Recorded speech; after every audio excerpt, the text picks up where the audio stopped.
What's going on, everybody? Welcome to episode 108 of SDGC. As always, I am one of your hosts, John, aka at Mr. Negative on Twitter, and I am joined by a very eclectic group today. We have Zach. Zach is with us. Zach, Zach, are you drinking the what is that? The Black Barrel? Yes, Hornitos Black Hornitos, Barrel, yes. Awesome, dude. How is it? Good. A little bit strong, but that's just because I've had a light meal day. That's Excellent. Well, keep on drinking. And JT, dude, I'm happy you're here, man. What's up? Sorry, I forgot to unmute myself. No, you're fine, dude. We're gonna see each other next week. We are, dude, for the first time. We're gonna meet each other. I'm gonna get to hug you and pat you on the back. We'll start with a high five.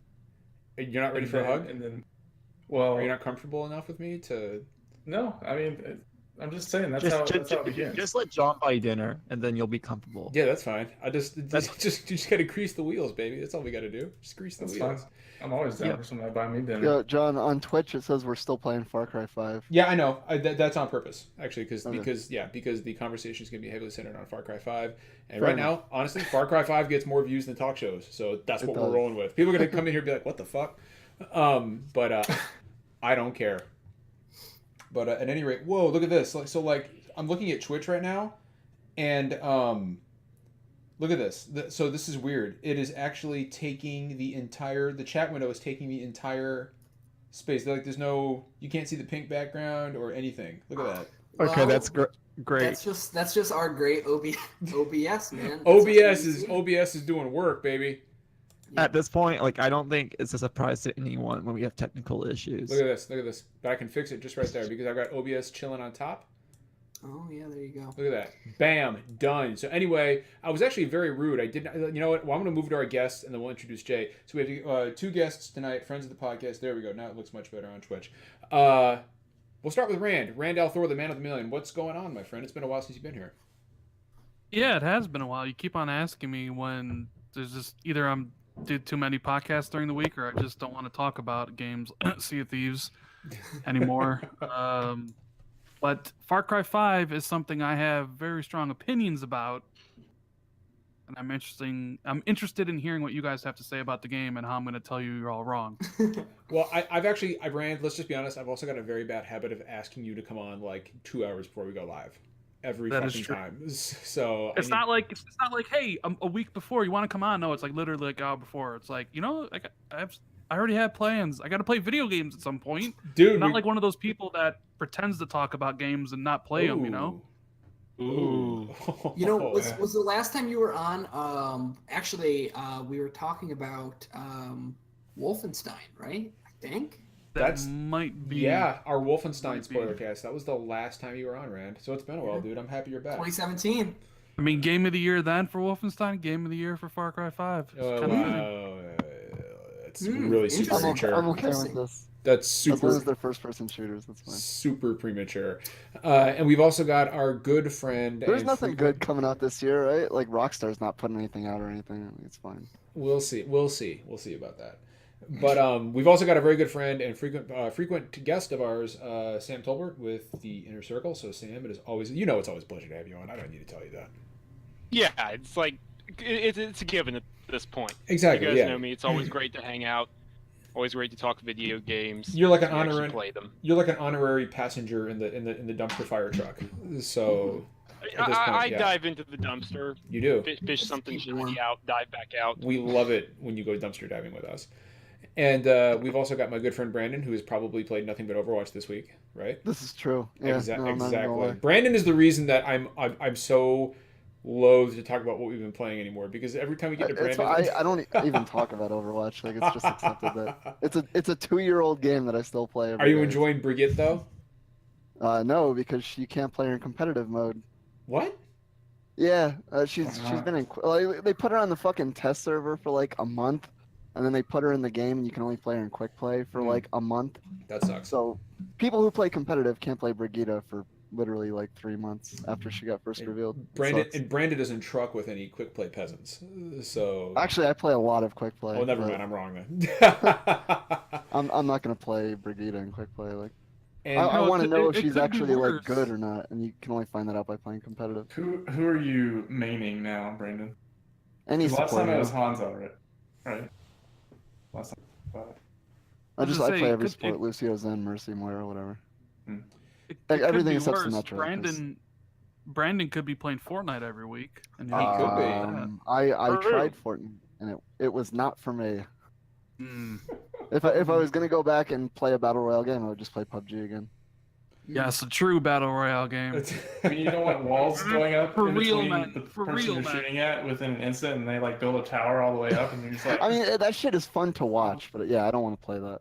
Fortnite It's is slowly fun growing to on me. play. Fortnite is slowly growing. It's on it's me. super like to watch the streamers that are good at building is fun in a way that you can't enjoy PUBG because like there's just not that layer of strategy to that game. But yeah. I don't personally enjoy building things. Not since I was like a kid playing with Legos. Exactly. Well, and I also want to real quick. I want to go ahead and introduce Jay because I don't want to leave Jay out in the dust. Our social media guy who's running our Twitter account, and who. Oh, hey guys, what's up? I was just too busy running our Twitter account. Actually, I do want to talk about one thing really quick before we start. Please. So John, Sack, and I we recorded a new episode of Appeals Court on Sunday, and I've been absolutely lazy with editing like all the audio to make it into the final product. That should be coming around in a couple days. I'm trying to get it done before I go on vacation, so look out for the second episode of Appeals Court. Yeah. Nice. Actually, I had a fucking blast doing that. By the way, that was a lot of fun, thanks. and I feel like I did a pretty good job. But Yeah, Appeals Court can be fun. Sometimes you lose your case and you get really upset because you get hit with a huge lawsuit. But it can be fun. I feel like we need to incorporate more Phoenix Wright memes and sounds into Appeals Court, though, Jay. So I've never played Phoenix Wright, so oh man, What? You're missing out. I played the second one. I don't remember. Yeah, what it was I see. I didn't have a DS or a 3DS. I spent all my high school graduation money on a FIDA, which I guess was Oh no. Sorry, dude. probably a You good decision. I put like 130 hours into Persona 4. should have been about 6 or 7 years older and got a PSP instead. I had a PSP as well, and all I had for it was like Metal Gear Acid. What? Yeah, the PSP had so many fucking good games. PSP had some Crazy. fucking amazing games. Yeah. But let's continue off our episode. Yeah, let's kind of get this going. So I had a question for everybody. Like, I know Far Cry 5 is kind of the big topic du jour this week, but I did have a question for pretty much, I think at this point, everybody on this panel except for Brandon. I don't know if he's played Sea of Thieves yet, but I just want to know. No interest whatsoever. We talked about that last week. Yeah. You mean Sea of Z's? Jesus. So I just want to ask everybody in the panel because the rest of us have all played Sea of Thieves now. A week later, where are we at? Like have our opinions changed at all? Have your thoughts changed at all in the game? A week later, where are we at? I don't ever want to play it unless I have friends. Unless we plan it beforehand. Yeah, same. I have a lot of fun when I play with Jay and or any crew really I get together with. But I mean, there's not enough there to make me like I'm still getting sinking my teeth into Far Cry, but I really haven't felt the need to go back to it lately. I don't know. It's only been a week, so. So I wasn't here for the Sea of Thieves talk last week. So my thoughts on it are basically anything's fun with friends. Yeah, we have fun when we play, but I just can't get into it because I know okay, I'm going to get this gold for what? What purpose is that serving? It's going to get me cosmetic items. I just can't get motivated by that. Well, and that's kind of that's a big problem for me. I mean, I don't know if you guys saw or not, but today I guess we had our first legendary pirate, and apparently the reward for becoming a legendary pirate is more cosmetics. That's the only reward. There's no additional gameplay mechanics. I think there's more quest stuff, but it seems to really just be another iteration on the same three design pillars. Yeah, there's no real So now, Rand, I know that I have sailed the seas of your comment section on your review on YouTube, and that Oh, my pain.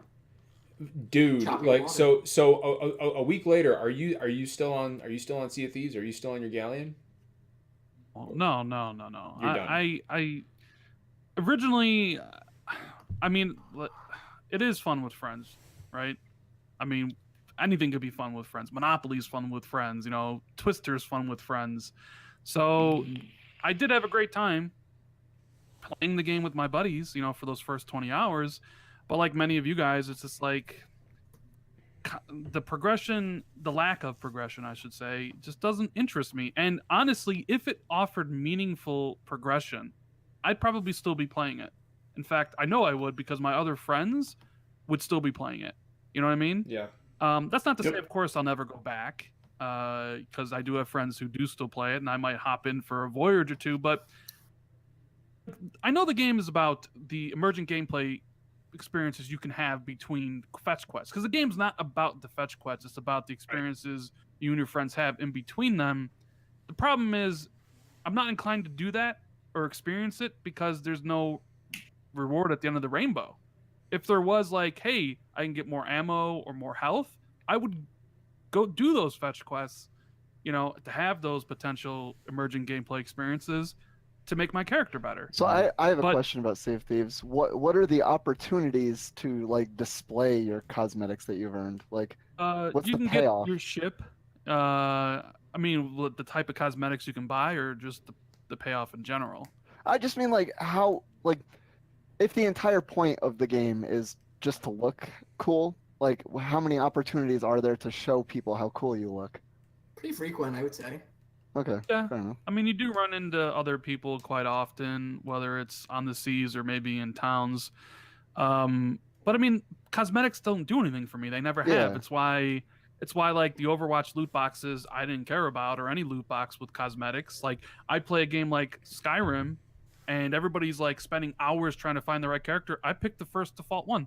Mass Effect Andromeda, I literally was Shepard from the promotional pictures. Mm-hmm. I don't care what my character looks like. I don't care if he's got a red gun or a purple gun. Like, I'm just going to play the game. So, to me, after playing the game for 20 hours, experiencing everything it had to offer, I was like, all right, cool, I'm done. Yeah.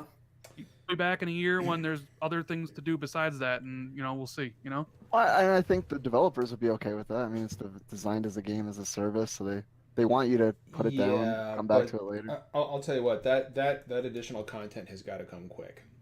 It's got to come quick. Like it is. I would say that it needs to come faster than content for No Man's Sky did, because you know, yeah, Hello Games kind of sold us a bill of goods on No Man's Sky, but I mean, I feel like when that game launched, there was more to do than there is in Sea of Thieves. Disagree on that. I've seen that argument, and I don't think anybody I actually really like No Man's Sky now, especially through all of its iterations. But I would disagree. I would say that you would see more variation, but that's just how procedurally generated games work. I mean, there's progression in No Man's Sky. In the original vanilla version of No Man's Sky, you can get a better ship. You can upgrade your multi-tool and stuff like that. No Man's Sky actually has a tutorial. It explains to you what to do. I would maybe a better way to phrase it would be that I feel like No Man's Sky had more. It felt like it had more purpose. Yeah. You know, Sea of Thieves. When I played with you guys, we had a ball playing together. But then Jay and I played together and chasing that fucking chicken. Like I said last week, I won't rehash, but I was like, "This is those fucking chickens." Did you know there's actually an island called Chicken Island, and it apparently doesn't really have chickens on it? Of course, because why not? That is one Iceland Greenland sort of situation. And then I tried playing by myself, and I was like, I can't do this. And now that Ni no Kuni has taken my time, I'm not going to go back to Sea of Thieves. And I almost called it No Man's Seas. I'm not going to go to. I literally almost did. Unironically. I'm not going to go to. I'll go back. You know what? I'm going to keep an eye on it, and I'm going to see what the content drip feed looks like. I think there's a huge, no pun intended, ocean of potential there.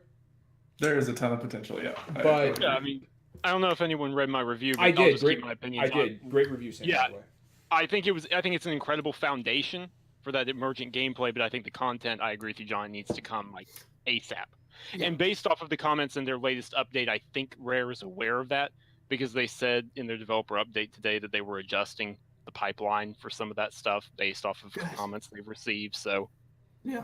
You know, I do think it is like the perfect game to release on Game Pass. You know, to give people like a, oh, do I really like this? Do I really not like this? And you know, like if you don't plan on playing it for like 3 months, you can unsub, and when a new update comes out, you can just like subscribe again for $10.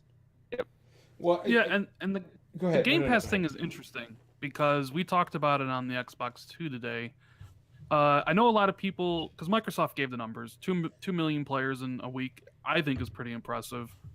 Their best-selling IP, despite Game Pass this gen, I think is also impressive, with all the bars kind of low because Sunset Overdrive and Recore and Rise didn't really sell very well. But I see a lot of people saying like, "Oh, we got one over Microsoft because we used their free trial and we canceled afterwards." And it's like, okay, but like you only get one free trial. Yeah.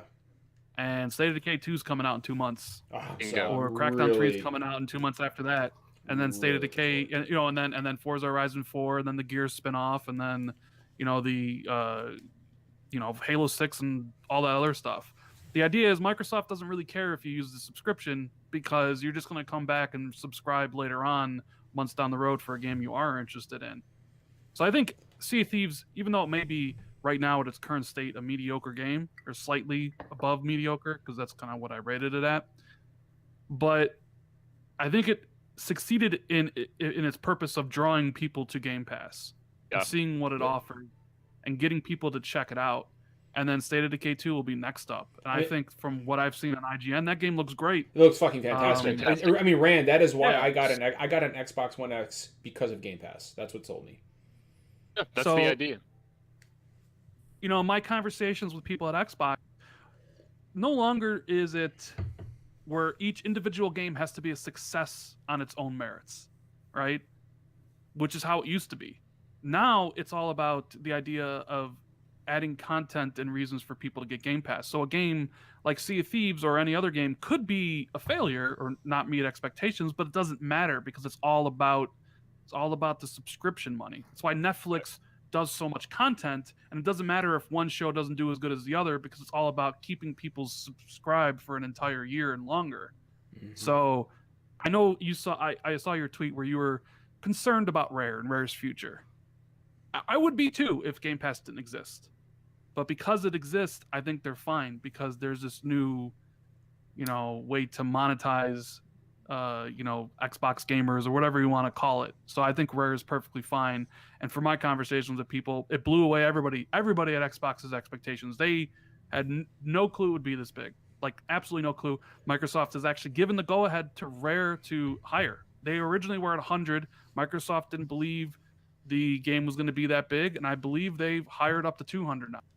That's correct. So, because in our recent interview with Craig Duncan, he said they'd expanded heavily since the initial. Yeah, Microsoft are behind the game, and they let them hire it to provide the content. Because, like you said, the game's going to live or die on content, right? Yep. And they got to get content sooner or later. So sooner rather than later, hopefully, because I don't want any game to fail. I don't want any studio to fail. And I want this to be a success. I think there's great potential there. I just want to see them realize it. And right now there just needs to be more. Like that's really all there is to it. There just needs to be more. But we'll go ahead and move on from the Sea of Thieves talk and dive into Far Cry. So Far Cry 5 hit this week, and it scored pretty much exactly what I was expecting it to. So a lot of people played it. I have not played it, but I have watched a lot of gameplay videos of it. I've got my own opinions of it. What's that? You need to play it. I'm going to. I'm going to as soon as I'm done with Ni no Kuni 2, which is fucking incredible, by the way. And JT, I know you played it, and Ni no Kuni 2 is a fucking fantastic game. So I don't know how long it takes for everything to like open up to you. I haven't got to the kingdom building, which that's the thing that I'm most excited for. Yeah, it's cool too. Like you'll get to it, but I don't want to get too far down the Ni no Kuni rabbit hole right now, because so we can talk about Ni no Kuni a little bit after Far Cry. So Far Cry 5, Zach, I know you've played it. Yep. Rand, I know you've played it. Sam, have you played it? No, I'm going to extremely soon. I've seen a lot of gameplay, though, read a lot of reviews, watched a lot of videos, so I know a fair bit about it. Okay. JT, what about you? Have you played Far Cry 5? Absolutely. I think you have. Okay, right. And Jay, what about you? No, I don't have any interest in it, but I do have opinions on it. Okay. And Brandon, have you played Far Cry 5 yet? I'm going to get to it. I mean, I platinumed 4 and Prime 1. Yeah, you so did. I remember seeing that, actually. I was like, God damn. Far Cry games are like some of the best games too. Yeah, like they're just like shut your brain off fun games. So they're the only Ubisoft Formula games that I really like consistently. But like it's my guilty pleasure really. So let's talk about Far Cry 5. And I think the one thing that we have talked about in our DMs, I don't know. You know what? I'll leave it to the group. Do you guys want to tackle gameplay or story first? Because story is a pretty heady issue for a lot of people. Let's do gameplay first, so we Yeah. get the good part out of the way. On gameplay, yeah. Okay, all right. So you know what? Let's let Rand. Why don't you tell us a little bit about the gameplay of Far Cry 5? The gameplay in Far Cry 5. Well, I mean, have you played Far Cry 3 or 4? I have, and I am. So I guess that's where I'm coming from, right? Is I haven't played 5 yet, so I'm wondering how much of a It's like deviation that Skyrim is. with guns. Yeah, it's like Skyrim with guns. Yep. I mean, Far Cry 5 is mechanically very much the same as the other Far Cry games. However, I think the shooting is better finely tuned than the other ones, and same thing with the driving. I think the driving is a lot better because I remember it being horrible in 4 and 3. Yeah, the driving was pretty wonky. The mechanics are all similar. I heard the driving in this is actually. I heard the vehicles move really slow, or at least a lot of people feel they do. I mean, I don't know if this is exactly what you're talking about, but like similar to other Ubisoft games, it does have like auto drive for you if you set a waypoint. And I've noticed that if you put it on auto drive, it will go there for you, like Assassin's Creed Origins does. But for some reason, it goes a lot slower than if you were manually driving. Okay, That's weird. But like when you drive by but like if you're in control, I feel like there's a good sense of speed. Okay, awesome. So without getting into that too much, I feel like the driving may be like more so that you can do your like the combat. Yeah, I mean it's time. fine. Like the game has fast travel. You're not gonna be driving all the way across the map. Yeah, exactly. Well, let me ask The you auto guys. drive, the auto drive is so slow, so you can check your Twitter while you're playing. I've done that before. Listen to your boy Robbie J. Rana or whatever his name was. Let me ask you guys this. So this is something that I have seen a lot of people talk about. I can't remember if I've seen Rand or Zach talk about it, but I did see Andre Renee actually from What's Good Games saying that stealth in this game seems to be somewhat broken in the sense that everything eventually just devolves into a firefight no matter what. And I was hoping that a couple of you guys could kind of speak on that because stealth, I loved stealthing in Far Cry 4. And Far Cry 3, that was my favorite thing to do. And it was so satisfying to take a guard outpost and not alert anybody. But there seems to be something going on with stealth in this game. It definitely feels like more chaotic. And that was kind of like the intent of their design is they want you to be more forthright, I guess. That's just how I've been approaching things because, I mean, there's no real reward outside of like you get like $1,000 or something for taking down an outpost stealthily, but it saves time. Like you're just like pop, you're done. I mean, you can get the perk where you can carry 7 shovels or 9 shovels and just like throw shovels at everybody and then you're done. Like you can take an outpost in like a minute. So yeah, I mean, it feels similar to the previous games in a way, but then there's these subtle differences, kind of like what we've been talking in chat, like how you come across like these different waypoints and everything just feels like it's more of a natural progression. It's more organic, yeah. And there's these subtle design differences that I find myself catching, and it's like, hey, that's pretty cool. Like you could tell that it's not just like Far Cry 4 copy and pasted into Montana. Yeah. Speaking of Montana, I think Tibet is probably my favorite setting in the games or in the series so far. Yeah, I agree. I wasn't. That's interesting. I don't know. Primals was good. Primal. Okay, yeah, you're right. No, yeah, cavemen. I mean, cavemen Primals are was cool. real good. Like, Cavemen I are cool. really enjoyed exploring the environment in that game. I agree. Cavemen were fucking But I cool. also love Tibet. Yeah. I love Tibet so much more than the tropical island in Far Cry 3. See, they did a really good job with Far Cry 3's Rook Island, but for me, like as someone who had played the original Far Cry, it felt like going a little bit back to the well a little too much. You know, like I appreciated a more unique environment like Tibet than I did going back to another tropical island. Okay, so if we want to talk about unique settings, I'll throw this one to Zach first. Hope County, Montana. Completely unexpected, I think, for a Far Cry game, because when you think Far Cry, you think exotic locales, you think somewhere, far across the world, but it's right here in our backyard. So here's my biggest question, right? So you've got this cult, running around Hope County, Montana, and there's explosions and gunfire, and there's no National Guard running in, there's no U.S. military running in. It's just and so like, how, like, I know the Far Cry games are not about realism, right? Let's get that out of the way. But this to me seems like a stretch of believability that my brain kind of has a hard time handling. Yeah, I'm with you on that for sure. So Zach, how does that come across to you?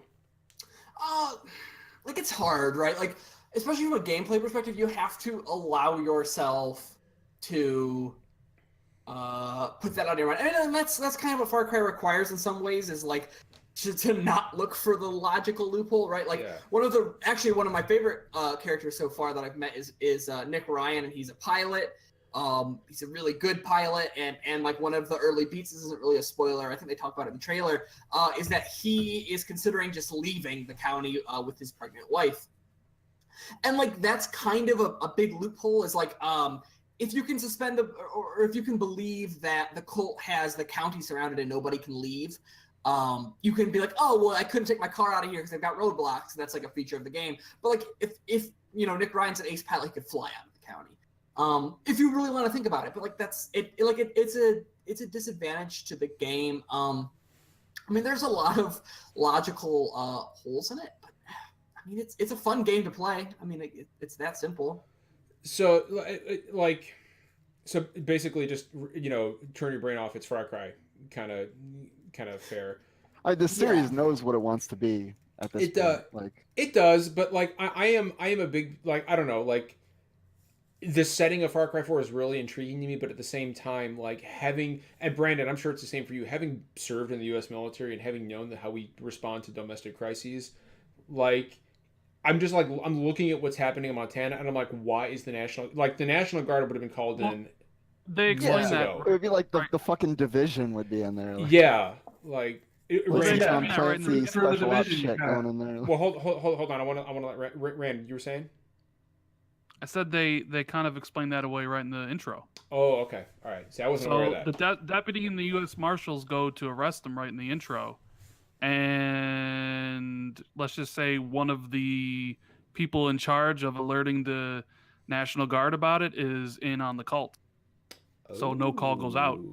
Okay, well that makes sense. So they kind of explain it away by saying there is no help coming because everybody assumes on the outside world everything is going okay, and cell phones and stuff have been completely, like, they took over, and there's no, like, the towers don't work, so no calls go out. It's basically just everybody assumes everything's going perfectly fine. Right. And like, nobody has any relatives that live there or anything.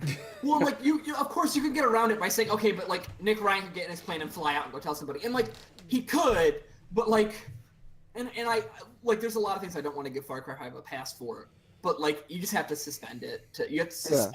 Yeah. Like, you could, I mean, again, the Division has the same thing where you could chase, like, okay, is this logical? I mean, there's a lot of goofy stuff. Well, yeah, I mean, you can hunt for some logical loophole here, but at the end of the day, there's a certain willing suspension of disbelief to make the setting enjoyable. Yeah, that's fine.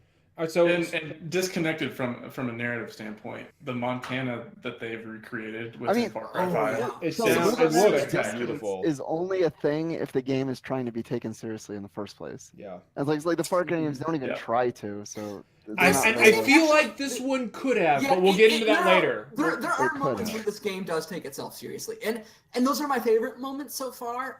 There's some really, really nice character writing that occasionally shines through. Again, Nick Ryan and his wife's dynamic are really good. I mean, this game, and like, this is kind of my issue with it, is that tonally, and like, you need comic relief, right? It's a heavy subject, and if they leaned really hard into it, like they occasionally do, you would get burnt out, and like, they need comic relief. Unfortunately, I don't like the humor in it, but yeah, I mean, Far Cry humor is a certain brand for sure. Yes, it tries. It's trying. I don't know. I mean, it works, I guess, but there's good character writing, and it does try to take itself seriously, but there are also times where, like, of course there's a kooky guy who believes in aliens, and like, Yeah. So let's talk about that, and this will be our segue into story. So like let's talk about characterization, right?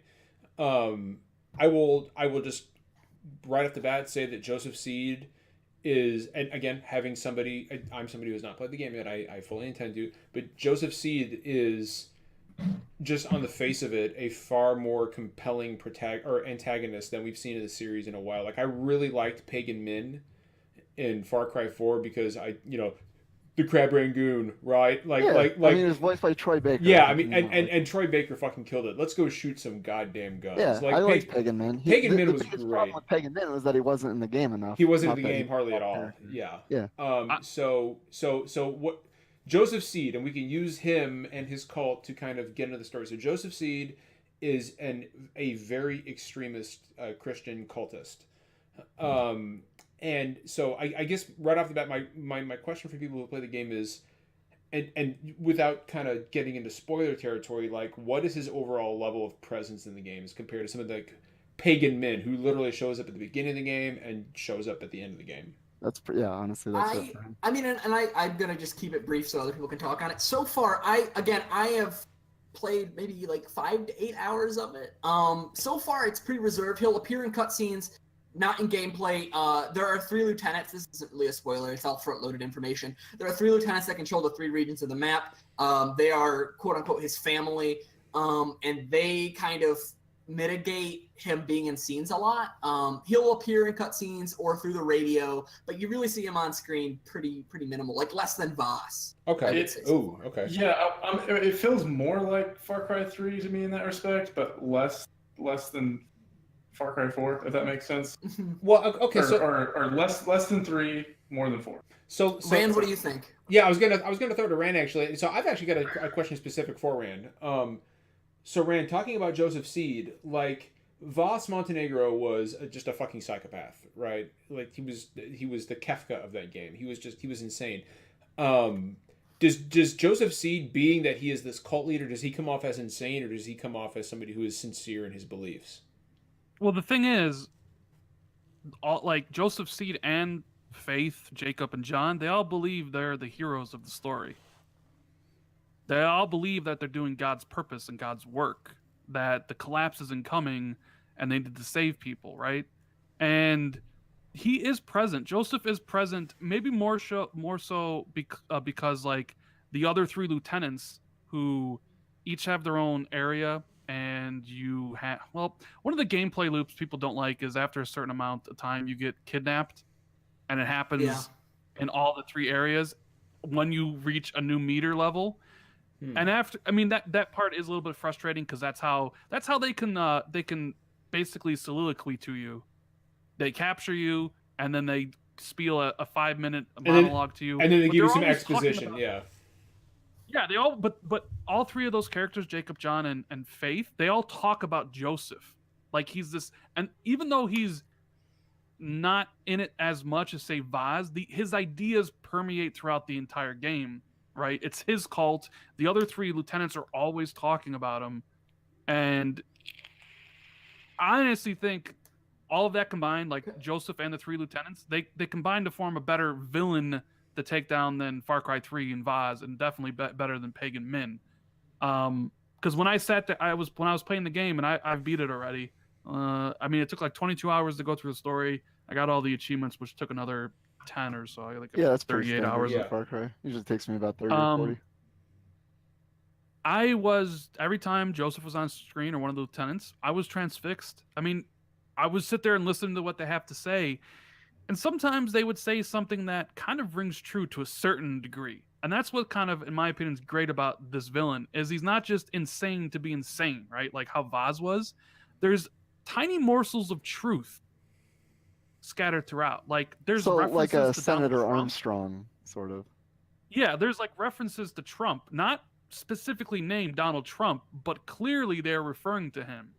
You know, and like, do you believe the world's not going to end? Like, look who's in charge, right? There are distinct references to how the world's currently going, and you kind of sit there and think he's like, yeah, you kind of have a small point, but then you remember, wait a minute, but your group is like terrorizing people. It's like, no, you're evil, and you know, but it makes you kind of think, and I don't know, Mike. Man, I gave the game a 9 because Yeah, you loved it. I went into the game thinking I adored the game. I played it for 15 hours straight on Saturday, and then I played it for like another 10 hours on Sunday. I couldn't stop playing, and I hate open world games. Like, I'm burnt out on them. There's just something about Far Cry. I feel the same way. Like, I get burnt out on open world, but Far Cry is just some comfort food. I don't know what it is. Rand, do you feel like the structure of the game not being very constrained to climb a tower, get 7 objectives, go do objectives, do you feel like that kind of opened things up for you and made it so easy to play that long? Yeah, because I was sick of climbing towers. Yeah, and they even make a joke. This one is much. They even make a joke about that at the start of the game. More, it's like, oh, well, we're not going to make you do this natural. the whole game. Yeah. You talk to people, and they tell you, hey, such and such is going on over here. Maybe you should check it out. Marks it on your map. You see a sign for a bear crossing. Marks it on your map. You read a magazine about a fishing thing. You read a note about the cult shrine, and it all gets marked on your map organically. So it felt good to explore and meet all these different characters. But I mean, I honestly was drawn in by the story. Like, I'm born and raised a Catholic, went to Catholic school my entire life. I know the story behind, the apocalypse and all that stuff. So, like, hearing, this take on it, especially for a game that delves heavily into sin and confession. And you'll enjoy one segment. You're a Marine, so you'll enjoy this segment with Jacob in the North. He's a former Marine, really? specializes in intimidation and mind control. And his like, because each of the 3 lieutenants have their own kind of what I would call. I make no comment. His things are it's very, and I haven't seen anybody talk about in the reviews, and I remain vague because I don't want to spoil anything. But the way his thing is really set up and how it's executed is freaking brilliant. I wish I could explain more, but none of you guys have probably gotten there yet. But it made me think of like actually you, like being a Marine. Like it's very like if John was a religious extremist. No, you understand when you see get now to, you're intriguing me. Now you're intriguing me. Now I am very interested. Rand needs to go on appeals court and pitch games to John. He should. Yeah, that's what we need. He should. Pitch Witcher combat to John. Yeah. Well, that's never gonna happen. So where Bear Claw's at is the Jacob stuff, and the Jacob stuff is kind of your typical Far Cry thing, like where the Fate stuff in the Southwest, that is very the hallucinogenic version of Far Cry, where how in the last one you went to Sri Lanka, right? Mm-hmm. And in Far Cry 3, I forget where you went in Far Cry 3, or you trip balls from the top. Rook Island. So this one, there's this drug that they use to convert people, and it's called the Bliss. Oh. And she transports you into this hallucinogenic state called the Bliss. Sounds like Far Cry 4. And the music's playing. But it's that section. It's so, I don't know. I wish I could spoil it. That's kind of where I have some issues though. Like, I just look, I need to play it all the way through so I can have like final thought on some of it. But some of the things that I found kind of frustrating was a lot of what they've talked about this, facing consumers too, not just the press. Is they've talked a lot with historians and cult specialists who will talk to you about how cults work and function. And like, it's a game, right? You have to gamify some of the systems, but like the core mechanic, and again, it could change, but like where I'm at narratively, and this isn't really a spoiler, it's kind of early game stuff, is the west of the map is like, again, these people who are on this drug that influences them.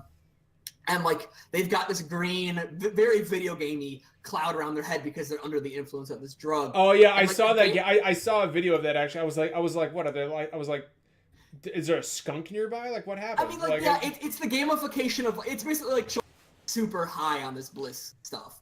And like that's how they show cult influence. But like one of the things that they showed, and one of the people they put up on a pedestal as one of their researchers was somebody who talked about how cults work through social pressure. That is how cults influence people is through social pressure and subtle cues. And like drugs have a history in cults, but they really aren't a driving factor like you would see in Far Cry. And so, like, look, you have to gamify it in some ways, right? And take some liberties to make compelling gameplay. But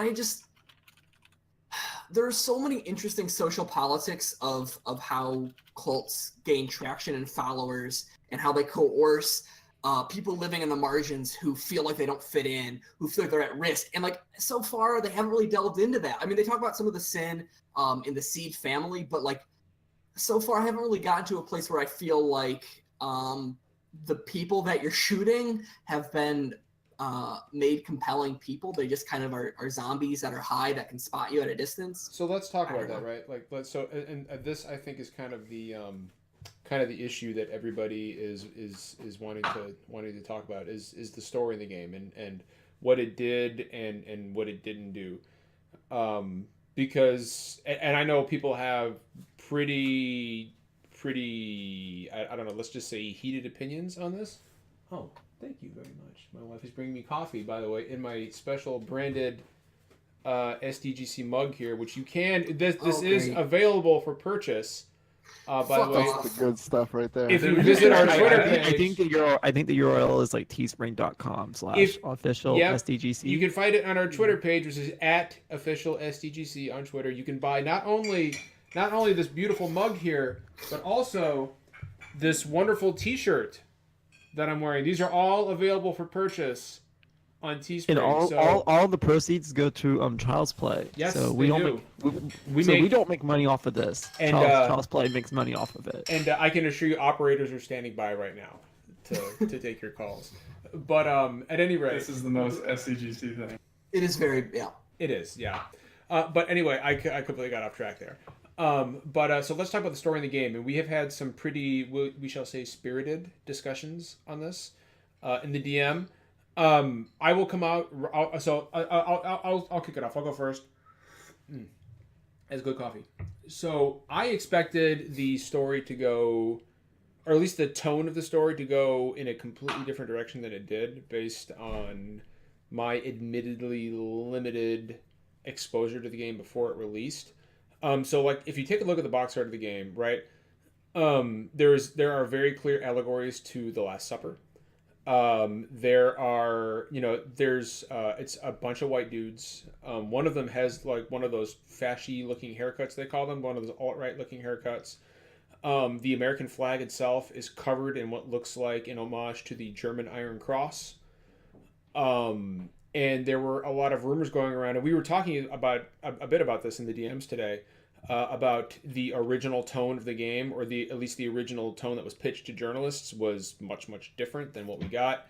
There was I was expecting much more overt, I guess you could say, white nationalism, for lack of a better term, and I feel like that would have been a very bold direction for a Far Cry game to go. And we actually had this, Zach and Rand, we brought this up briefly on our Wolfenstein 2 discussion all the way back in October. We wondered if that was such a bold tonal shift that Wolfenstein took, and we had wondered if Far Cry 5 was going to take the same leap, and I think we can go ahead and safely say it did not by any stretch of the imagination, which is not inherently a bad thing regardless, because at the end of the day it is still just a Far Cry game. But I wanted to see what everybody thought about the way the story went, based on your perceptions or based on what you thought of it from inception to now the reality of actually playing the game. And I want to start with somebody who has not played the game, so why don't we throw it at Jay? Okay. So this is a hot take, I guess. All your takes are hot. I know. I believe that Ubisoft marketed the way they did originally, because that was what was hot at the moment. They knew that people would catch on with that marketing. I feel like people's expectations for like a political revolution plot, like a lot of people expected, was probably over exaggerated. Does that make sense? It does. Yeah. And like I get it. I guess I get that like people wanted Ubisoft to like make a statement in a Far Cry game, but you also remember a Far Cry game is a game where it's like shoot, bang, destroy, And that's vehicles. my point. That's my point too. Is expecting a Far Cry game to say something meaningful about any like political climate or social issues. I tweeted that a year ago.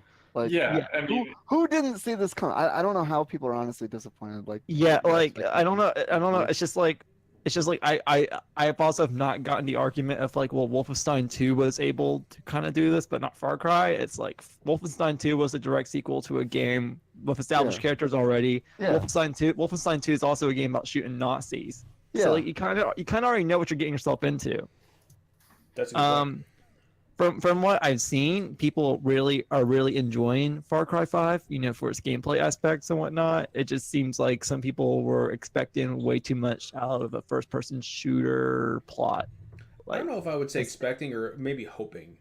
I mean, I can't honestly remember the last time a Ubisoft game had a good plot.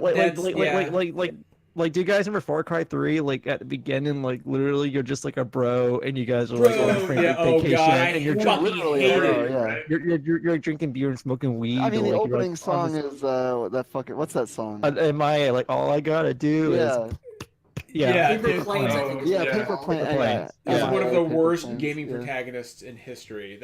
He was so bad. What was his name? Jason Brody. Jason Brody. Even his name had bro in it. Like, I mean, just Jason Brody. Jason Brody. But so you know what? Let's throw it at Sam. What was the Far Cry 4 character? He was cooler. There was AJ. AJ. AJ. Yeah. AJ. Ajay. Yeah, they pronounced it two different ways in the game. Ajay Ghale. Ajay Ghale. Yes. Yeah. He was better. He was a good protagonist. Yeah. I'll throw it at Sam. Sam, you have not played. So, were you like based on the marketing of the game? Were you expecting something different than what we got? Nope. We got exactly what I thought we were going to get, and what I told people we were going to get. From the get-go, when I was watching people play it at E3, I was thinking, okay, so this is inspired by Jonestown-type cults. That's cool. And it was very obviously you were gunning down members of a very, very, very multicultural cult. Obviously, there's overt Christian references, but yeah, again, Jonestown, that's going to come in with this type of zealotry and cult, and it's just a Far Cry game taking place in the middle of Montana. I honestly believe that if people thought it was going to be something else, they were either hoping or even projecting a little bit. Yeah, absolutely projecting. Absolutely. Oh, can I bring one more thing up really quick? Like, I've realized that people are really upset with like some of the dialogue NPCs say in the game, but like, isn't one of the writers from Montana, and he wanted to like reflect his personal experiences in the game? Yeah, and yeah, I think you're right actually. Yep. Yeah, like I feel like some people are really upset at like some of the dialogue, like some of the characters will say, like it's very like against their beliefs or whatever. But like at the same time, they were trying to like replicate Montana into a game, so like I feel like they achieved their goal. Well, Sam, go ahead. I was just going to say, yeah, I mean, it doesn't mean that there's not going to be some sort of crossover or a bit of the shared DNA simply because by simple nature of the fact that it takes place in Montana, like Jay is saying, of course there's going to be, but at the end of the day, it's a crazy cult. Evidently has a really good story from what little I've seen, but it takes place in rural Montana. That's all there is to it. And I think people who, I'll close on this. I have an ethical problem with people deducting or taking away from the game based off of what they hoped or projected it was going to be. Yeah, some of the reviews are a little weird that way. So, and I have an issue with that. How about you judge the game for what it is, not what you hoped it would be? Yeah. So why don't we kick it over to Rand? Because I know Rand. So this is something that Rand has an issue with. Look, I didn't know what to think because I love Far Cry 3. Far Cry 4 was good, but not great because it was too derivative of Far Cry 3. So I was prepared to not like this game. I was prepared to be like, it's another Far Cry game. It's Far Cry 4.5 or whatever. But they changed just enough, and they elevated the story and the villains to a certain point that like I couldn't stop playing the game. And I mean, I understand people want, they want this to be a condemnation of religious groups or Donald Trump supporters or what have you, and they didn't get it because that's what they thought it would be. This would be an exposing piece of shutting down the alt-right or whatever, these websites, right? But like, I got out of a Ubisoft game. Right? Who expected that? But if you read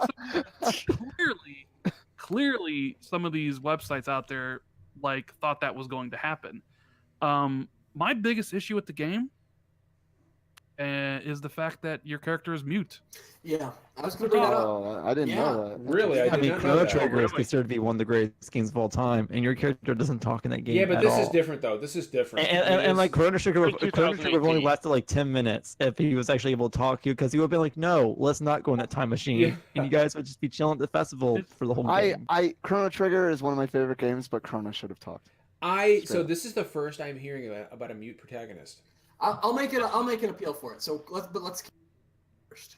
I want to make sure we hear everybody. I mean, I get why. This is the first time you can actually make a female character and a male character. Mm-hmm. You can make it any like race that you want to, basically. So I probably felt they didn't want to record lines for it and have to do it twice with the female, right? So it's kind of like you don't get one. But it always took me out, because here you have Jacob and Joseph and Faith and all these other characters responding to you directly, and you just sit there just saying nothing. Feels like a lost And I'm just opportunity. like, Just Yes, listening. to you talk exactly. about it. Yeah, and that's my biggest problem with the game. I mean, it has other issues, like some of the pathing of AI is a little wonky, but then again, that's open world stuff. That always happens. Mhm. Some of the quest givers, when you go up, because all the quests are given by people basically, and you talk to them to get it, but then sometimes a bald eagle will be above the air about to attack everybody, and they'll freak out and be like, bald eagle coming in, and you can't get the quest from them until everything is like okay. Those are just That's kind of freedom minor right there. things. That was one of the biggest surprises for me as well. Is it definitely feels like the least polished on release Far Yeah, Cry. 100%. It's a sloppy, buggy mess right now. And I love the gameplay. The gameplay in Far Cry 5 is very good. It is buggy. Oh, that's disappointing to hear. Because I Far think, Cry games normally aren't all that buggy. Yeah, no, Like, I did not run into a lot of bugs in the other Far Cry games. Yeah. Yeah, so Justin Roboplato on Twitter, he had a funny glitch the other day. He was playing, and all of a sudden his game dropped to like 2 frames per second. He's like, "What the heck?" So he runs inside the house. There's just like a helicopter in there, just spawned inside, and just like completely With just the blades spinning and everything. demolished the game's engine. Dude, I'm just like, That's that hilarious. happens too many times, because at a certain point, when you reach a certain level and resistance in an area, they'll spawn helicopters or planes after you, right? Oh, the planes. Yeah, it breaks it. Yeah. Right. And yeah, it sucks. I always brought Hunk with me to take him down, or I'll take him down myself. But there are so many times where I would literally watch those 2 planes smash into each other and blow themselves up, or crash around like next to me. I was fishing yesterday trying to get the last achievement, and I had 2 planes literally crash into the lake 10 feet in front of me. Like, Yeah. it's stuff like that that's kind of just makes you scratch your head, but not enough to overall deter from the experience. But yeah. and I wish Some of the AI cracks me up of the followers. Like you can pick up people who have like RPGs, and they'll just like sprint across a field just with their thing on their back, like totally not real at all. But it's not trying to be realistic in that. Like, you don't have people. And there definitely is this tonal shift that Zach talked about. It didn't really affect me because I expected in a Far Cry game, you expect crazy characters and weird missions, right? Mhm.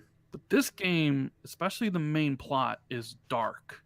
It goes down a road that a lot of people aren't really comfortable with. Sin, religion, religious iconography, religious, ideology, right? And then you have those really dark moments where you're in a bunker and you see people mutilated, right? Where somebody literally carves the sin that you are, or they are, like gluttony or wrath or sloth, and then to be absolved from their skin, they rip it off of you, right? You see that happen. So it's very dark. But then a mission you could do later on is getting bull testicles from To killing boost a morale. bull while he's mating with a cow, and Marvin Gaye's playing, so everybody at Eden's Fall can eat bull testicles. Hey, bull testicles are good, man. Don't knock bull. Rocky I'm Mountain just Whiskey's saying, the there's jam. there's a tonal shift from the darkness to this that a lot of reviewers will sit there and be like, I'm not really comfortable with it. To me, it's just like, it's Far Cry, baby. It's what I'm here for. You know what I mean? Mhm. Like, Yeah. I expect that type of stuff. I expect some of the side missions to be ridiculous, and they are. I think this main story in this one is much darker. And going back to what you said about like the reviews and what people want versus what they expect, nobody docked Far Cry 3 for not exploring the abuse of, say, human trafficking, right? Or they didn't dock Far Cry 4 for about the drug trafficking and things of that nature. Like, they just went with it. But in this one, they're taking issue with the fact that it's not saying something about the alt-right or religious nut jobs. You know what I'm saying? Like, I find that a little bit, hypocritical, but that's just me. I think it has a lot to do with the climate of our agree. world right now. And as people are trying to lean on this a little bit more to be able to high-five it and get behind something that says something about what's going on. So, you know what? So I'll jump in with a take, and so I guess here's where Zach and I'll come in. Like, I understand that it's a Far Cry game. I don't need it to be like Wolfenstein 2, not what I'm looking for. But I did feel like there was an opportunity here for Ubisoft to, I don't know, tell a story that was relevant culturally right now, and I think would have resonated with a lot of people. Given JT said, given the current political climate, I wouldn't say I was expecting it, but I was hoping that Ubisoft would kind of take Far Cry to a different place. Obviously they didn't. I don't. It's not going to hamper my enjoyment of the game at all. I enjoy Far Cry games. I plan on picking this one up when I'm done with Ni no Kuni 2, and I'm probably going to really, really love it. But I do, because it would be nice for Ubisoft, I think, to have that intellectual property where they kind of took the extra step and said, okay, let's ground ourselves a bit more in reality. But again, at the same time, you've also got a dog running around that you heal with belly rubs, which, by the way, I think is fucking amazing. And you've got a bear named Cheeseburger, which I haven't even fucking touched on yet. Like, is that actually the bear's name, Cheeseburger, by the way? And there's a panther named Peaches. Yep. Panther named Peaches. Jesus I kept Boomer with me because he's just a good boy, and plus Yeah, he he's so marks cute. everybody on the map for you. So Yeah, there's no Boomer stuff was when it always comes with to using Boomer. He just goes after. Mm-hmm. So I guess this is where I'll kick it over to Zach, but Enrique in chat says we should attack Marcel. Don't attack Marcel. Don't do that. I can't condone that. But I don't know. Like, I wasn't expecting it, but I will admit I was kind of maybe hoping for something deeper and a little more culturally relevant. But again, like, I'm not gonna not buy the game over it. So I don't know. Zach, what do you think? Right, and first of all, everyone made super strong points. And the first of which being people are projecting 100%. I'm guilty of that too. Yeah, and I think that I got more than a little taste. I got a lot of that with Wolfenstein. Wolfenstein went hard. It did. Regardless of if you agree or disagree, Wolfenstein went hard. And so I think that I was just at a point where I was like, no, they're gonna go for it, and people are gonna start going for it, and Far Cry didn't, and that's fine. But I would be lying to you if I said that no, I wasn't projecting some of it. 100%, I wanted a game to say a little bit more than this one has said to me so far. Maybe it'll change, maybe it won't. But I mean, there's a lot to say, right? One of the things we talked about was a lot of the research was based on things that are said and done in Montana, which is characters that say something that disagree with me, or maybe agree with me, whatever. And I think that's a good point. I think it's fair. But one of the things that I think is a drawback is when your character doesn't have a voice, or you don't have an ability to respond. How do you? I don't know I mean, I know how I personally feel, but when a character there's some racism in this game, or jokey racism. There's jokey racism about Italian people. I think that's in poor taste, and I think they're doing it to dodge a more serious conversation. I mean, there's some political talk. I've mentioned, or DM, they say things like Obama loving libtard. Do they really say that? Dialogue is, what's that? Do they really say that? Yeah, Herc's uncle says that. Oh shit. Yeah, and so it's wild. And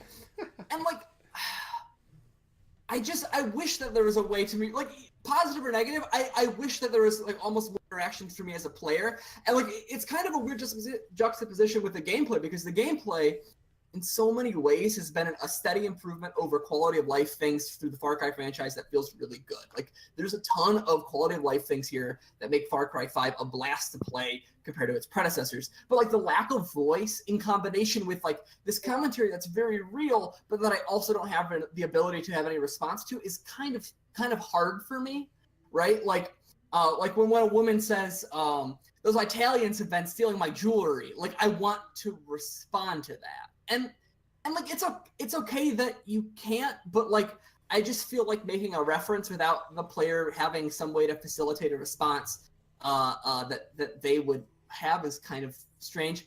But like the other thing is tone, right? Rand talked about this, and I mentioned it earlier. You 100% need lighter tone. This is a heavy game. Cults killing people is a heavy theme. You need these ice, icebreakers, right? Like that's. I mean, it's not even icebreakers. That was the wrong word for me to like go to, but like just a tone of like lighten up. Like if I'm playing yes, exactly. If I'm playing on Saturday morning and I'm waking up, I want to play the testy festy mission where I go get bull testicles to boost morale because that's fun. But like I also want to play dark missions, but so far it has felt like 60% of, I mean probably more than that. 75% of the side missions are goofy and lighthearted, and like the rest is serious. It sounds like kind of a jarring tonal shift. Well, and the tonal shift is fine; it's necessary. But I think I was expecting more seriousness than I've gotten so far. I mean, a lot of things that people have said in the comments and on here are true. Like I was projecting. Like I wanted there to be a political stance. I don't even like care if I disagree with what they're saying, but like making a reference to racism or like making a reference to something that your conservative friend from high school says on Facebook isn't really enough politically. Like I don't care what their stance is. I just want them to make it, right? Like you can't have somebody say Obama loving but also have the Donald Trump piss tape. Like make a point. Like tell me, like just like I want commentary and like I think that is the point. Yeah, I mean it's the middle just ground. To provide a backdrop and let the player make of it what they make of it. Exactly. They throw stuff out there, and then it's up to that's my interpretation of what they're trying to. Yeah, the reason why the character is mute is because they're trying to represent you being in the workplace and not be able to respond to someone's side comment.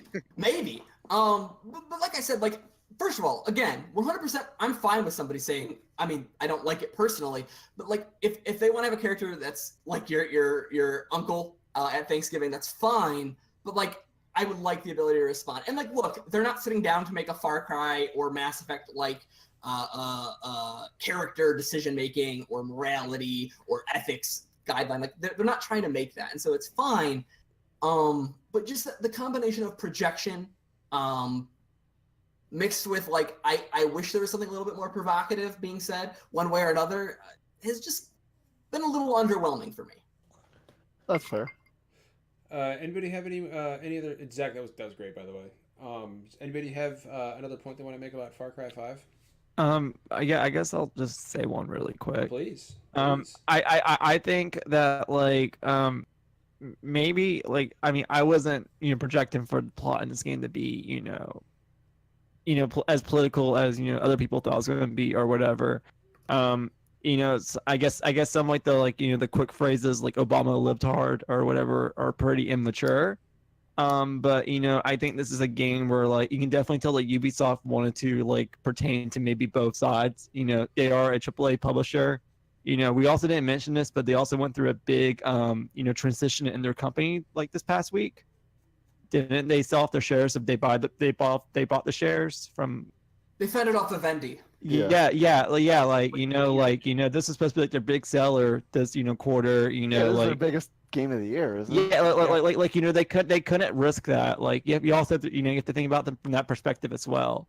As Zach said, they make comments in this game that really piss them off, and they can piss them off, and it sucks that in the game you can't have the ability to be like, hey, I don't like your opinion, but I mean, I guess at the end of the day, you could have your own opinion, to whatever the game is saying. So I want to point something out that JT said in chat, and because I have seen the opening of the game, I've watched quite a bit of gameplay footage actually. And JT said, got a huge Just Cause vibe from the intro with the statue. I got a huge Bioshock Infinite vibe. To be perfectly honest with you, knowing the theme, knowing that the theme of the game revolved around religious extremism, I was like, oh, this is giving me the kind of the BioShock Infinite. The music feelings is as well. the music in the game is very BioShock like. Really? I've Yeah, heard the there's- soundtrack is pretty incredible. The soundtrack is great. The Like, original songs are yeah, good. I love- Yeah. In The what way, acoustic- Rand? In what way? Like a lot of like classical hymns and stuff.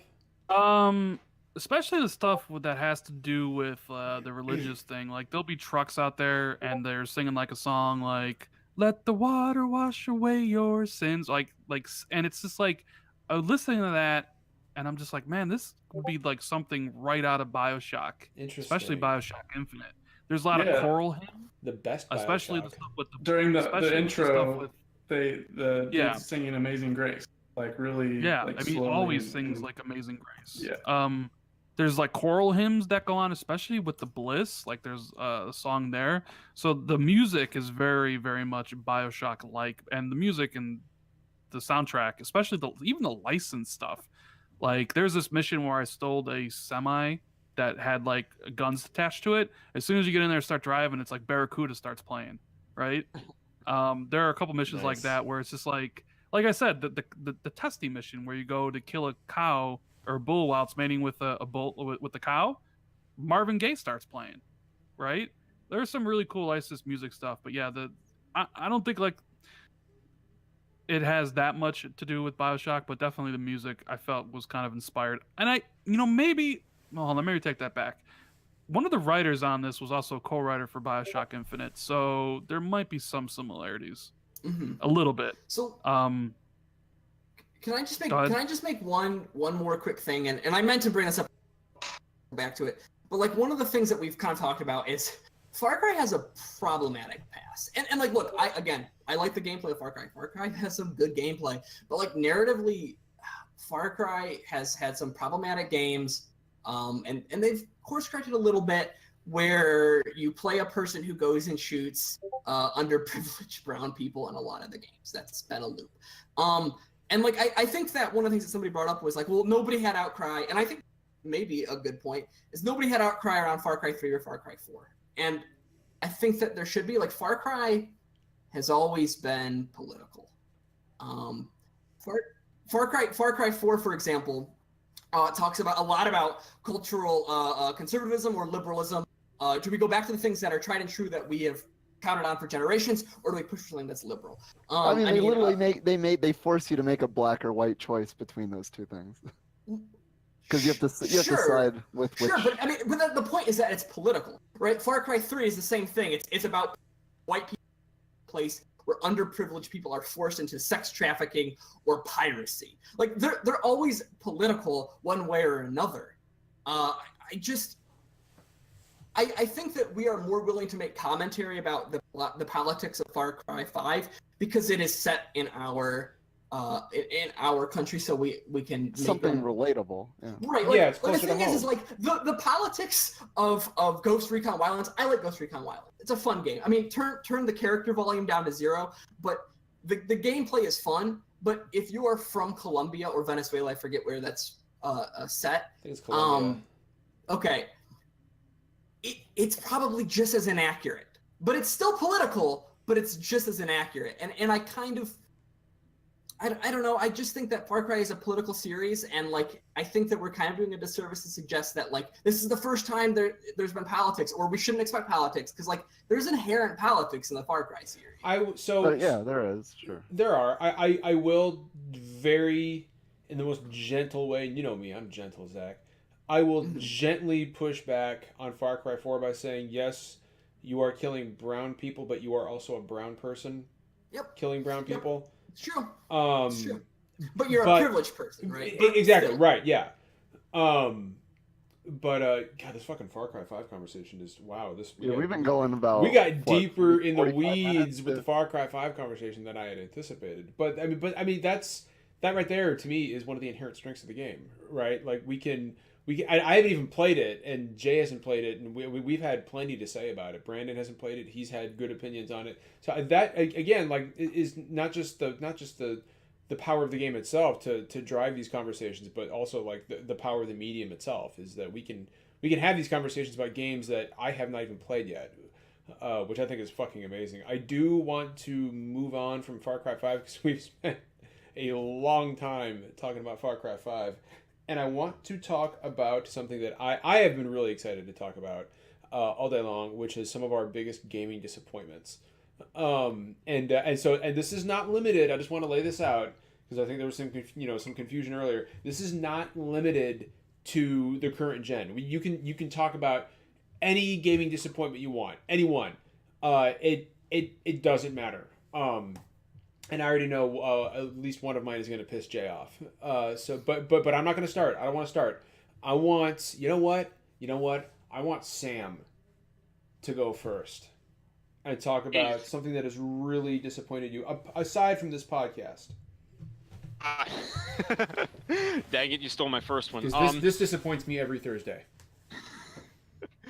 So that's a little difficult to say the least. I try to be careful what I get hyped for, to say the least. I try to be careful what I get really, really, really excited for.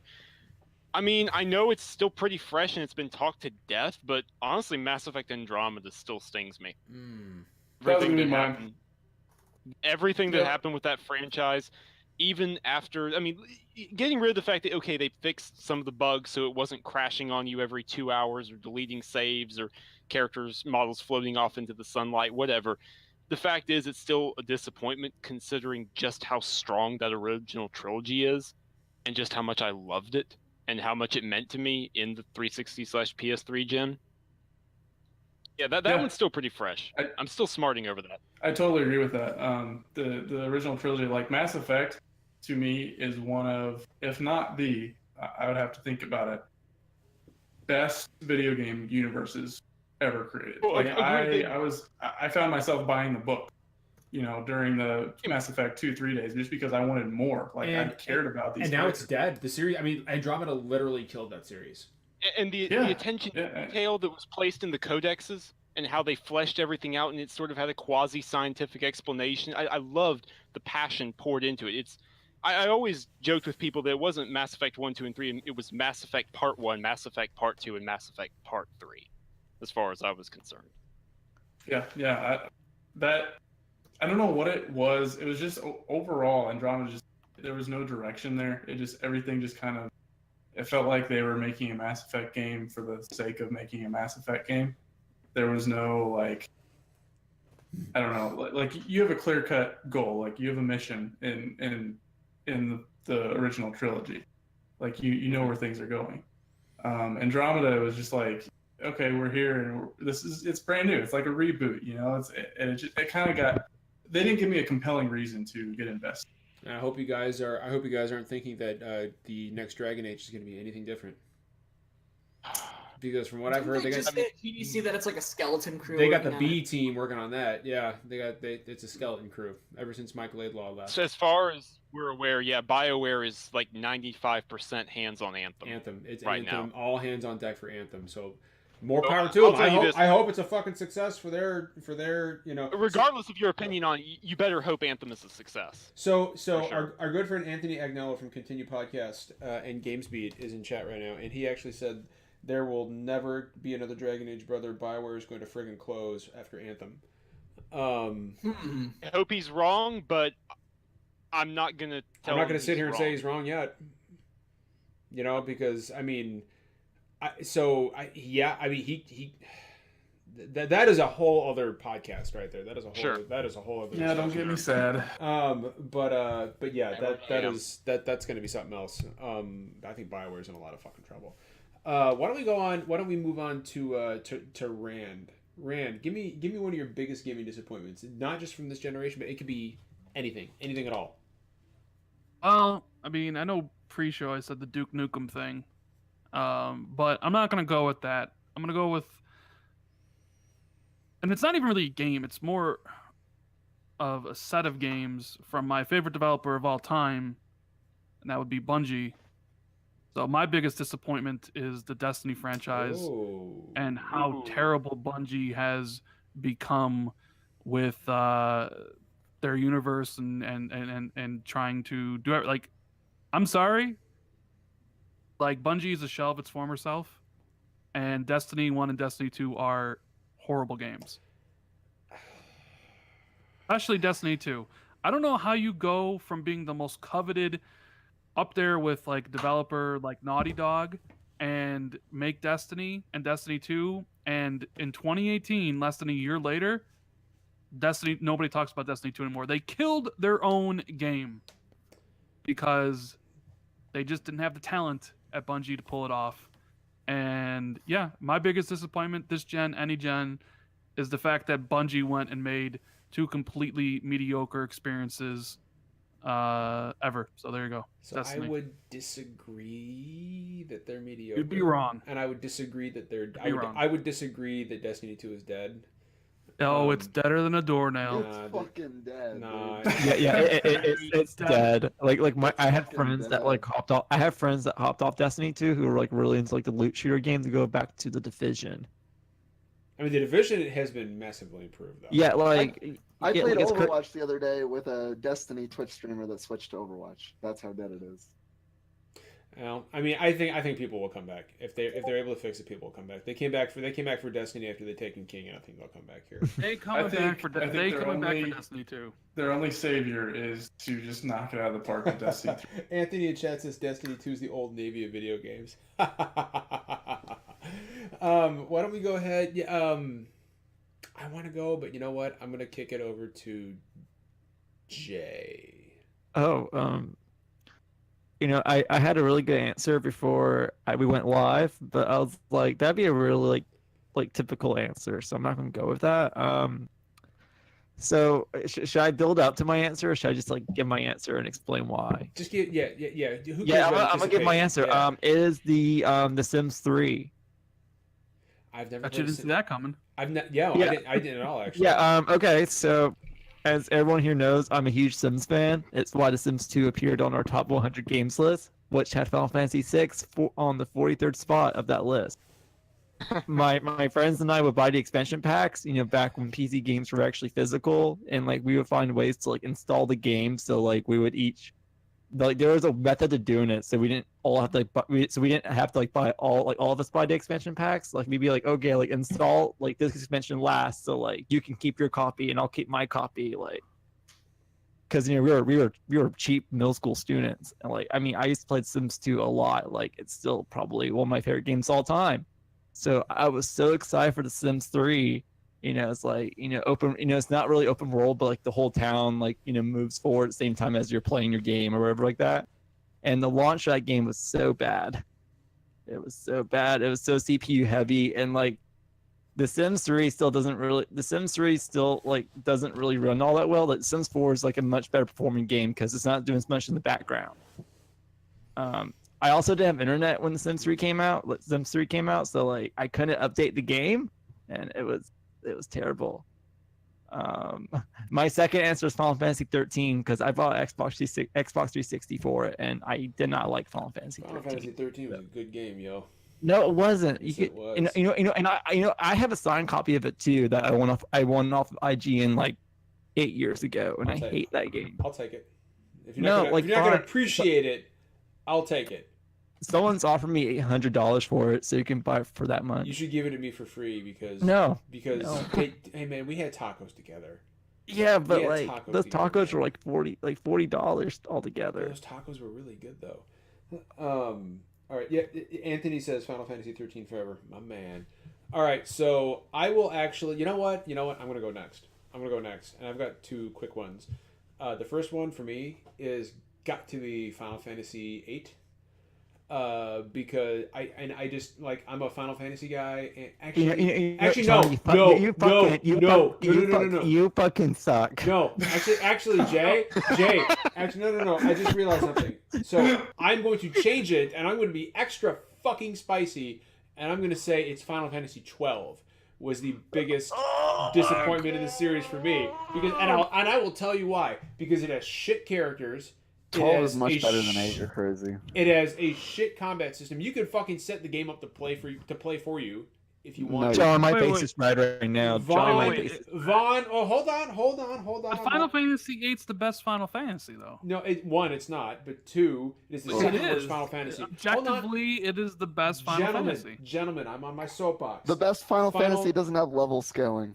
Yeah, so Final Fantasy 12, the protagonist Vaughn has fucking nothing to do with the story whatsoever. Literally, the original protagonist of the story was Captain Bosch von Ronsenberg of Dalmasca, and he was the protagonist. But then they said, no, we've got to have like a pretty boy, so it's got to be Vaughn. Vaughn, a character he is literally along for the ride because being a sky pirate is cool. That's why Vaughn is there, right? The villain, Vayne, you meet him once at the beginning of the game. He has no fucking interaction with the party, literally, until the final boss fight. So I didn't buy into. And then even in the final boss fight, he turns into something completely different. Yeah, he's like, oh, like I'm a Kefka, your favorite I'm a giant, I'm the Undying. What's the name of the final boss? The Undying. The Undying. Yeah. He's like, I'm a giant metal version of Kefka now.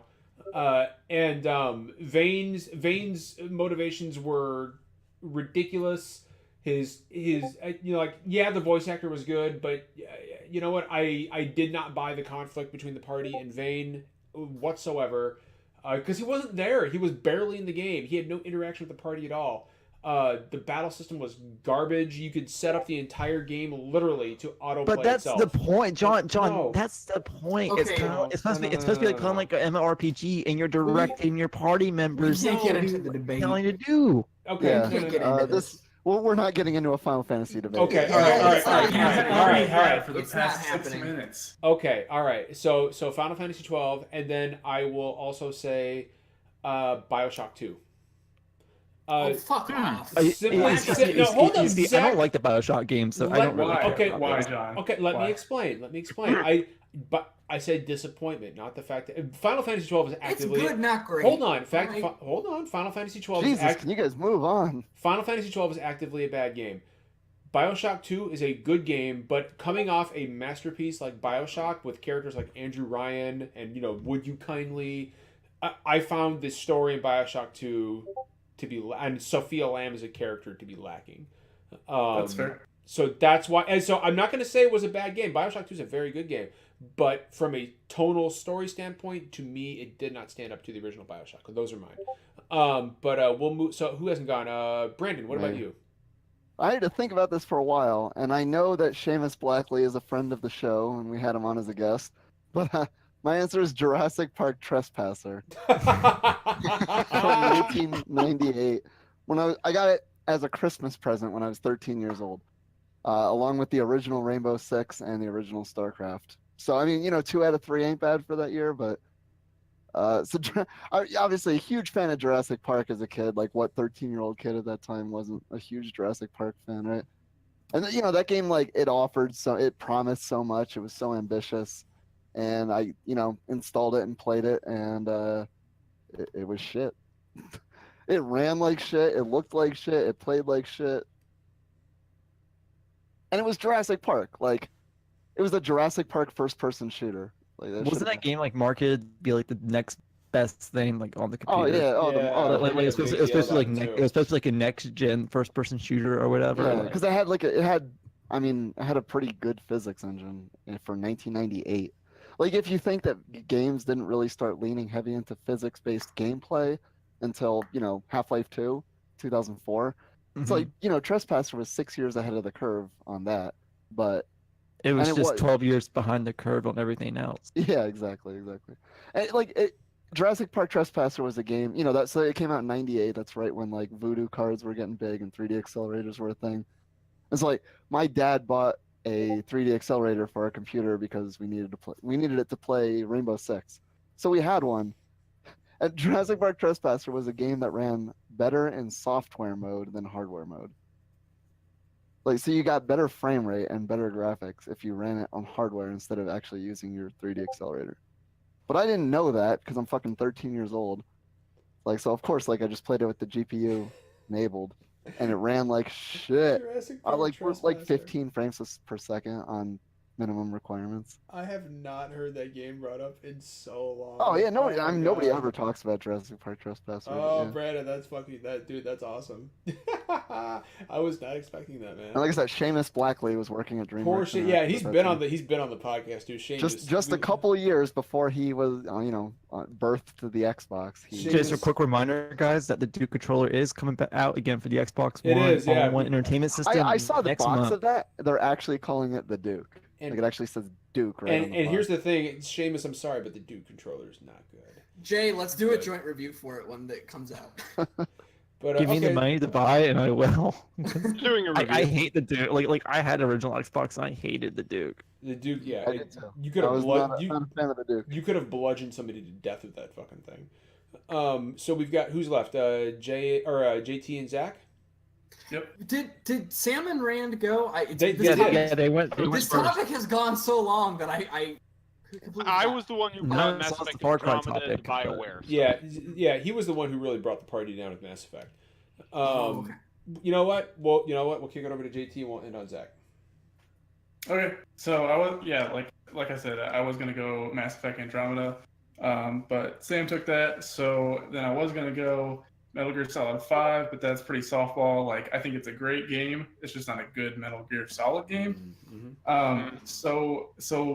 Where my mind went immediately after those two was Crackdown 2. Ooh. Crackdown Yeah, 1 was one okay. of my favorite games ever. Like the sense of progression in that game of like getting the agility orbs, the addictiveness, plus then like leveling up your character, like being able to jump higher, like seeing your actions in game, like where you shoot at, like your shooting levels up. I forget what they call it. Like you had like 5 different levels that you could level up essentially. Crackdown 2 did away with all of it. Like they assumed that you were like already at the top of your game, and so like they were still agility orbs, but they meant essentially nothing. It just killed the progression that the Crackdown series like nailed the first time around. And I get that that's kind of hard to like replicate. What was the time between the two? Like 3 years? I think, No, I think 2007 to 2010. I think. Okay. So yeah, 3 years. Yeah, Basically like, 3 years. Yeah. it's kind of hard to like expect people to like start at the bottom all over again. But the way that they handled that with the progression system, I just like did not gel with it at all. I mean, even And- aesthetically, it was disappointing because you Yeah. went from like the bright, beautiful, colorful, cartoony-looking city in Yeah. the first one to like the darker version in the second one. And it's yeah, the they made same it more city. gritty It looks and different, Give It me was 6 just- months. yeah. Give me 6 months, and I'll have another disappointing Crackdown from. I'm hoping not. I'm I'm hoping really- not to. I actually hope that game is fun. Given how much I love the first one, I want Crackdown 3 to be good so bad. Good luck. And no, that was awesome, dude. And we'll end it on Zach. Yeah, so mine is a quick 2-parter, but kind of the same. The first, and this is a kind of an older one, is Star Wars: The Force Unleashed, the first one. Oh, I've got opinions on this. Yeah, I think that this. Okay, hang on. Now again, I think the game's okay. I think this game is 100% playable. I think it's fine. The first level where you're killing Wookiees as Darth so Vader, good. incredible. Good stuff. Good stuff. It is not a good game otherwise. Why? At all. And we'll never see it come back because it's officially not canon anymore. And then the second game is the first Star Wars Battlefront. I had a lot of expectations about that. Before Battlefront 1 came out, I really, really, really respected DICE as one of my favorite multiplayer developers. Oh, so you're talking about like the reboot, not like the actual Yes, reboot. yes, the recent- I'm sorry. I Okay. not Pandemic. This is DICE's reboot. Because I was about to like throw some fists. I was No, about to slap no. you across the screen. Pandemic's games were great. But so the first few Pandemic games were great. I really liked DICE. I liked everything they had released up to that point. And that game dropped the ball. I almost said Battlefront 2, but honestly, like I didn't have super high hopes going into it, so I can't call myself too disappointed. But Force Unleashed, I had so much hype for that, and I was really young when that game came out, and so it's really easy to get really hyped up into something. But yeah, that game was a big letdown for me. I played it the was Wii for me version of too. it. It was fun. It was a decent game. Like I've always considered it kind of like a 6 out of 10-ish sort of thing. Yeah. Now, Yeah, Like, not it's dumb fun. It broken. doesn't have to make sense. Like the dude literally like he pulls a freaking Star Destroyer, which was one of out the of worst this sequences, JT, guy. in any game Oh ever. yeah. But Yeah, it's just that's that, like, the most if you're frustrating thing to actually play. Yeah. if you're coming from the Jedi Knight games on PC as a kid, like Force Unleashed was like you really see how actually mediocre Force Unleashed Yeah, you is. see, like I played like That's true. Jedi Academy and stuff growing up. So Can we it's- point out, by the way, though, that the alternate history DLC was really fucking good and probably actually better than the main game, where you go full Sith and you start like and cannon gets thrown out the window, you just start killing off Luke Skywalker and fucking like Han Solo, like that was my shit right there. Like that was just that sounds a, like some like Operation Raccoon City shit right there. yeah, that was just a good fucking time. But like my fondest memory of the Force Unleashed was my good friend Joel, who sadly passed away a few years ago. He called me when it came out. We both bought it. We were both huge Star Wars nerds. We both were playing it, and he calls me. I called him. I was like, "So what do you think?" And he says, "I just threw a Wookiee through a fucking tree, and I've waited my entire goddamn life to say that." And it was beautiful. Like, and now like just imagine if you could put like take that first level of the game and just play as Darth Vader the rest of the game. And that's just that's the power fantasy that I wanted and I didn't get. You don't like the angsty teen? No, I'm not a fan of old Star Killer there, man. Yeah, see, John didn't like Final Fantasy VIII, so why would you like angsty Here we teen go. Jedi Alright, not a Killer? fan. Jay is still salty about that. My The best face thing- is the still best thing my about- face is my face is still red actually. So we'll The best thing about those two Star Wars games was the PSP versions were fantastic. They were they were actually, almost feature complete with the console versions, Mhm. and so it was amazing to have those two games, the Battlefront 2 and then the Force Unleashed 1 on the go. It was awesome. So we'll go ahead and we'll mention some quick PAX stuff since PAX is next week, and we'll go ahead and we'll wrap it up. We will have a pretty good presence at PAX next week if anybody's going to be there, and some of this will hopefully be recorded. So both JT and myself are on some panels. I am on a panel with a couple people most of you guys know and some of you guys have probably heard of. I'm on a panel called on Thursday. I think it's at 1300 at 1 o'clock. It's called Talking to Dark Souls Fans is the Dark Souls of Talking, which is the best fucking panel name ever. So credit to Sarah for that one. But I'm on the panel with Sarah LaBeef, our good friend Wyatt McDowell, who is at the Hashtagonist, Susan, everybody knows Susan, Susan Arndt, and Marty Sleva, who's the executive editor at IGN. So I'm on the panel with all of them. That'll be a really good time, and Finn will actually be there recording it. So we will post that on the channel as soon as we have that up, probably the same day, I'm hoping. And then Saturday night, both JT and myself are going to be on the doing the game show night at PAX. I will be Saturday night. I will be actually hosting it, and JT will be on the panel. And of course, game show night is one of the biggest draws at PAX, so I'm kind of like hyperventilating. I'm kind of like it's gonna be chaos, but I'm excited. I'm kind of like hyperventilating. I'm kind of like hyperventilating a little bit over it, simply because JT. I don't know if you saw the picture of the crowd that Susan tweeted out. Like, hey John, just so you know, this is what game show night looks like. And I was like, oh Jesus, like, Yeah. are you fucking kidding me? You're gonna be all right. Yeah. So yeah. Also, Woo! Finn and Maddie will be there. Yeah. Yes. And Yeah, don't forget them. Oh no, I'm not forgetting. I'm just talking about people who are on panels right now. Okay. And of course, and so Finn will be. Well, I already mentioned Finn. Finn's gonna be recording. Finn's gonna be Oh, recording. well, I mean, like you could just have like a drone that like he's in Florida. He's just flying It's across just the country like to record controlling the you. drone. But Finn will be there as well, and Maddie will be there as well. So it's gonna be a really good time. I will be there Wednesday, and I'll be leaving Sunday, and I think everybody else will be getting there throughout the day on Thursday. But it's gonna be a really good time. We're really excited to do it. This will be our second PAX East, and hopefully we can get some other members of the podcast out on panels as well. And there are some even bigger. Anthony in chat says, "I'll bring you an extra smoking jacket, John." I appreciate that, Anthony. You're a good friend. And there are some even bigger things coming for the podcast that we cannot talk about publicly yet, but everybody in the podcast knows what I'm talking about. So some pretty big stuff coming down the pipeline. But I want to thank our good friends Rand and Sam for coming on, dude. It's always a pleasure to have you two on. Absolutely, Always it's good. always fantastic to be here, dude. I was gonna That was a say great that, but then you trashed Final Fantasy VIII, so you know. Yeah, This is John, last I'm time. still really mad about that. That's fine. That's fine. Y'all can stay salty. Does anybody have anything else to add before we go? We streamed Sea of Thieves for 2 hours and nothing really happened. So please go watch it on our Please go watch YouTube that. channel. Please don't forget, operators are standing by to get your SDGC branded mug and T-shirt. All the charity, all the money goes to Child's Play. We don't see a dollar. If you want them super fast, you can do that. You can get them by Saturday because I waited till the last minute to order my shirts for PAX. Look at And you. I know. So you're I told paying you that guys to premium. order these like a month ago. Paying that premium now, baby, to get it for PAX. Oh yeah, it's like a It's like $13 36, shirt, but the shipping's yeah. like $72. It's not bad. But we'll go ahead and cut it off here.